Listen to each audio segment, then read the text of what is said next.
बिस्मिल्लाहिर्रहमानिर्रहीम। टॉपिक हमारा है सेंटर ऑफ अ ग्रुप।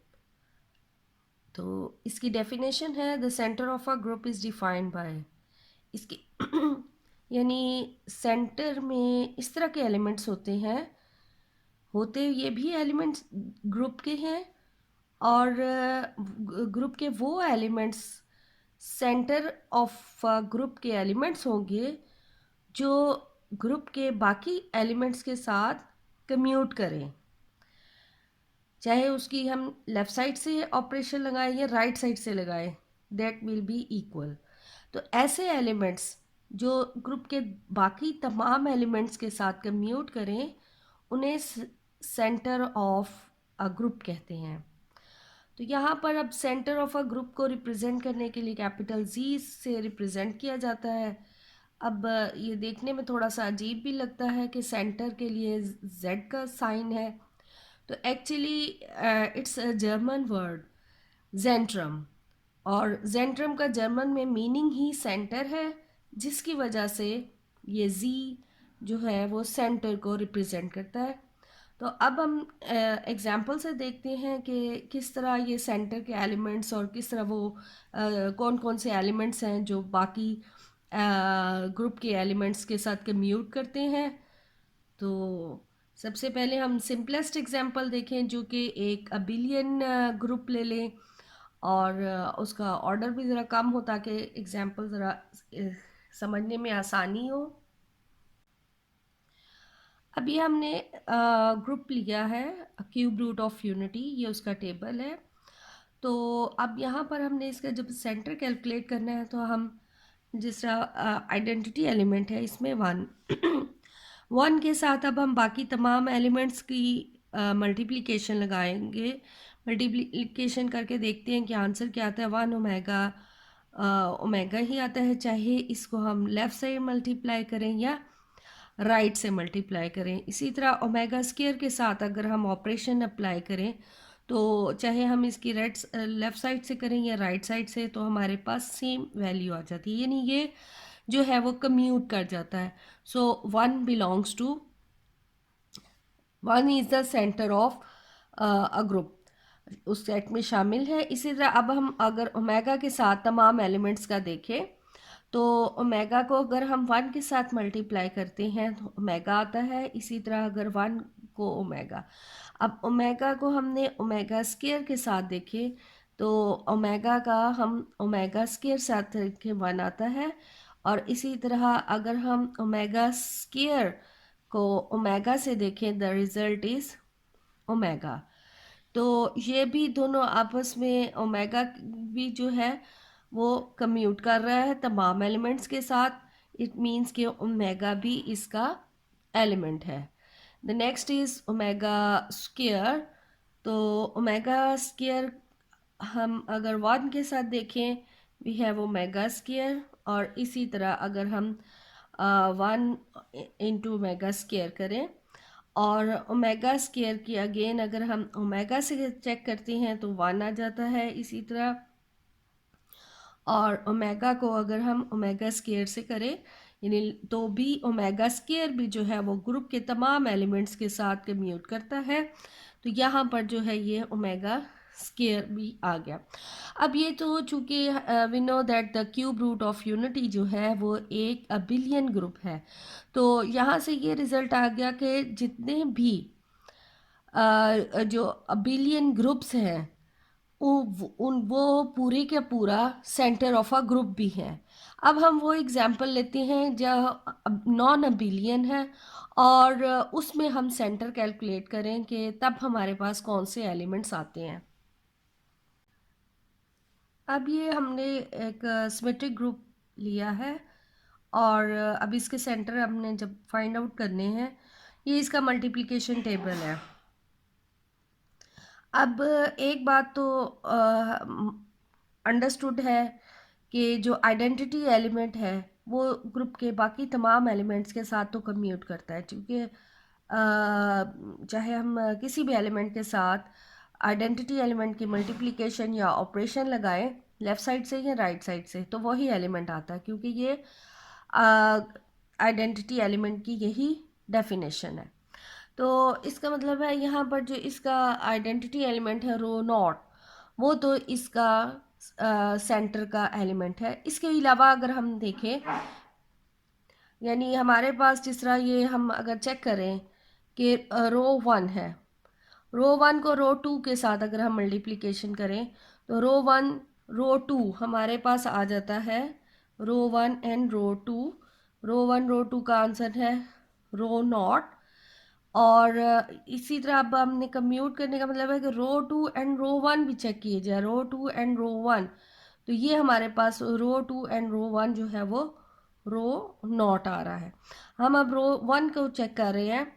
तो नेक्स्ट अब रो वन को हम म्यू वन से देखें तो रो वन म्यू वन है हमारे पास म्यू थ्री। यहाँ पर हमने rho one and rho two ली है, तो it means rho two and rho one, rho two and rho one दोनों ही रो नॉट है। अब यहाँ पर हमने रो वन का बाकी तमाम एलिमेंट्स के साथ से देखें, यानी म्यू वन, तो rho one and mu one that is mu three. तो mu one and rho one, mu one and rho one, mu one rho one जो है वो mu one rho one mu two के equal है, ये mu two के equal है। तो ये दोनों जो है वो आपस में सेम, ये दोनों आपस में जो है वो इक्वल नहीं है। इसका मतलब है रो वन जो है वो बाकी तमाम एलिमेंट्स के साथ भी जो है वो मे और मे नॉट कम्यूट करे, यानी रो वन चूँकि ये एक म्यू वन के साथ कम्यूट नहीं कर रहा, इसका मतलब है कि ये रो वन जो है वो सेंटर ऑफ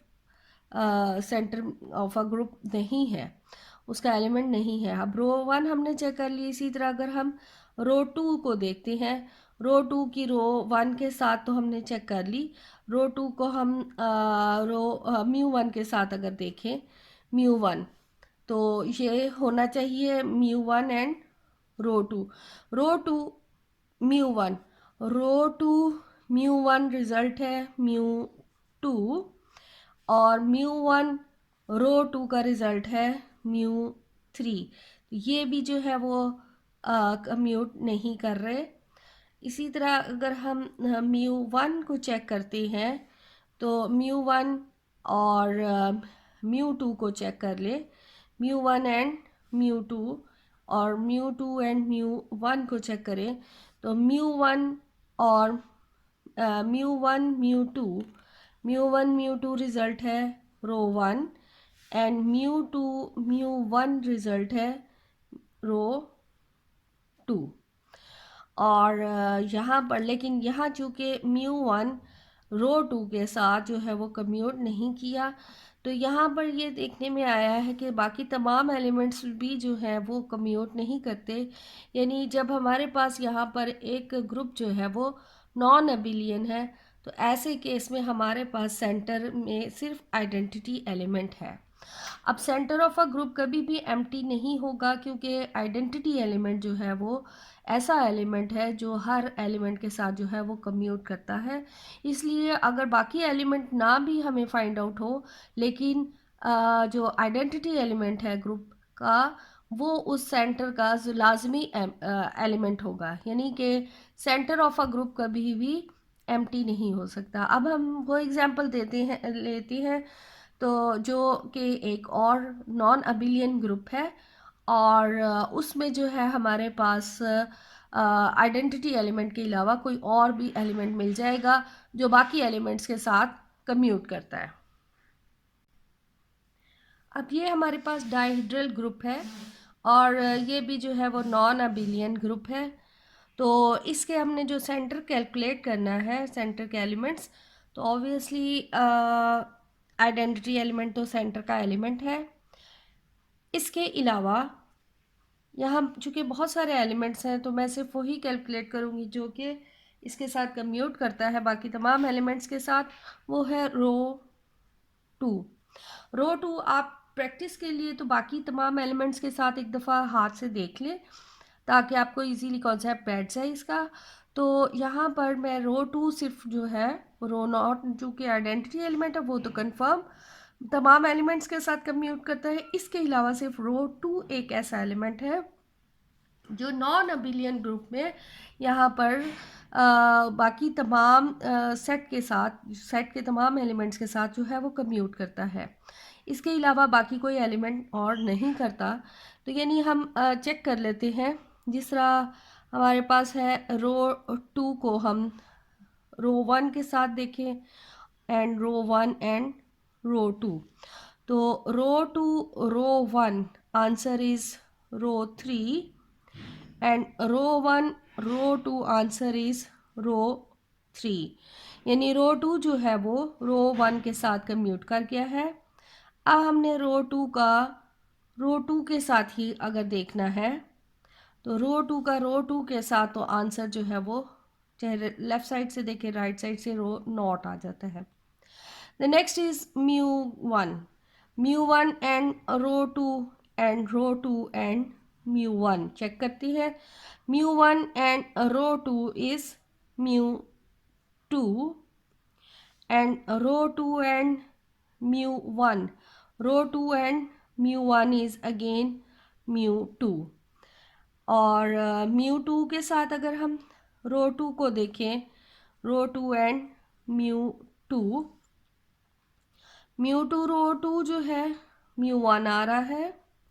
इसी तरह rho two and mu two, rho two and mu two again mu one है। अब डेल्टा रह गया है, delta one and rho two, and rho two and delta one. Delta one and rho two का result है delta two, and rho two and delta one, rho two and delta one again delta two. तो इसी तरह delta two rho two and rho two and delta two. तो delta two and rho two का result है delta one, and delta two rho two and delta two का भी result जो है वो डेल्टा वन है। यानी आइडेंटिटी एलिमेंट के अलावा रो टू एक ऐसा एलिमेंट है जो तमाम एलिमेंट्स के साथ जो है वो कम्यूट कर रहा है। So it is there are two elements of a centre of dihedral group. Rho naught is an identity element and the other then identity element is row 2। अब यहाँ पर हमारे पास रेजिड्यू क्लास ऑफ मॉडलो 3 है।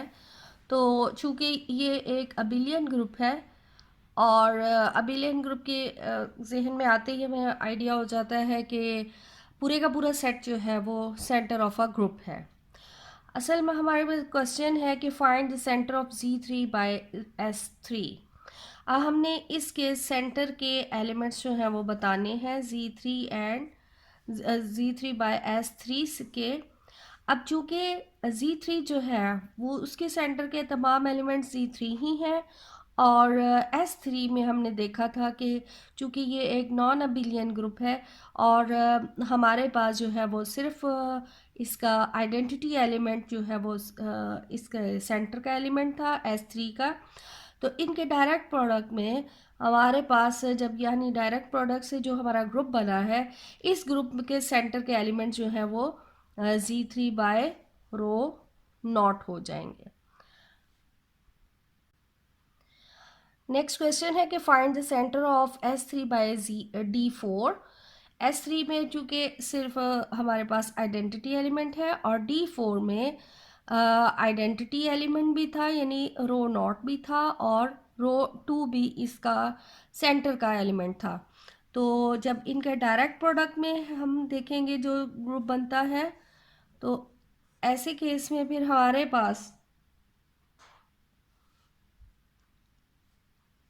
जो elements इसके बन रहे हैं रो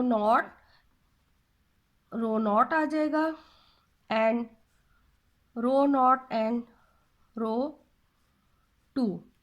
यानी यहाँ पर हमने कार्टेशियन फॉर्म में ही इसके एलिमेंट्स होते हैं। S3 ये रो नॉट आ गया क्योंकि S3 में सिर्फ आइडेंटिटी एलिमेंट है, और D4 में आइडेंटिटी एलिमेंट भी है और रो टू जो है वो बी कम्यूट करता है, सेंटर का एलिमेंट होता है, इसलिए ये पूरे दो एलिमेंट्स इस ग्रुप के सेंटर के एलिमेंट्स हैं।